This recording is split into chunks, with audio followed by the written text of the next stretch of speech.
oseti pljusak dobrih nota, ma šta ti više treba od života.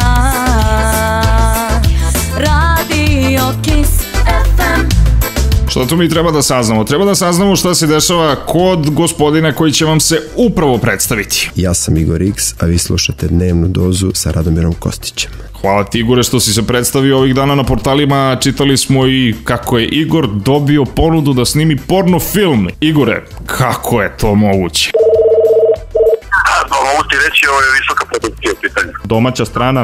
Strana, naravno. Koja je kinta u pitanju? A pa nećemo o ciframa, znaš, ja ne volim da to inače u testu da govorim o ciframa, ali ozbiljna cifra. Preko Facebooka su me kontaktirali. Videli su novi spot, sad šta je tu, da je to preko nekih portala gde je bilo objava, što sam vidio da je izlazilo negdje, čak i u Americi, na nekim sajtovima je izlazilo i neko je vratno tamo video. Ti, što nemam na to neku ideju, vratno nema pojma o čemu se radi, tamo neki lik iz Srbije. I šta je bilo na kraju, jesi li prihvatio ponudu ili ne? Hvala na ponudi, ako bude super dobro se javiš. Pa dobro, sad, ukoliko Igoru X-u jednoga dana pevačka karijera krene nizbrdo, uvek može da se bavi snimanjem filmova za odrasle, a i ne treba mnogo da se muči oko smišljanja umetničkog nadimka za porno filmove, već bi mogu komotno da se zove Igor XXX. Nego, Igora smo pitali i za neprijatnosti koje doživljava tokom svojih nastupa. Otkrio nam je kako mu je jednom tadašnja devojka napravila ljubomornu scenu.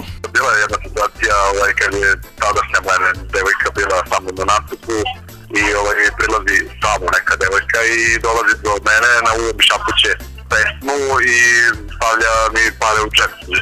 Moja devojka koja je to videla i istripovala da je broj telefona i skočila, znači jednostavno pritrčala i izvadila iz džepe kad je videla pare, morila se da je prošlo. Zato kaže, zato nije dobro devojaka uzimati bakšiš, jer može glave da te košta. Logično može da ti se ovo bije u glavu s obzirom na to da uvek postoji mogućnost da ta ista devojka koja tebi stavlja bakšiš u džep na tvoj nastup dođe sa dečkom. No, kako god, dok izbrojite do 4, čućete novi singl Igora X-a na Radio Kiss FM koji se zove Dok izbrojiš do 2. Radio Kiss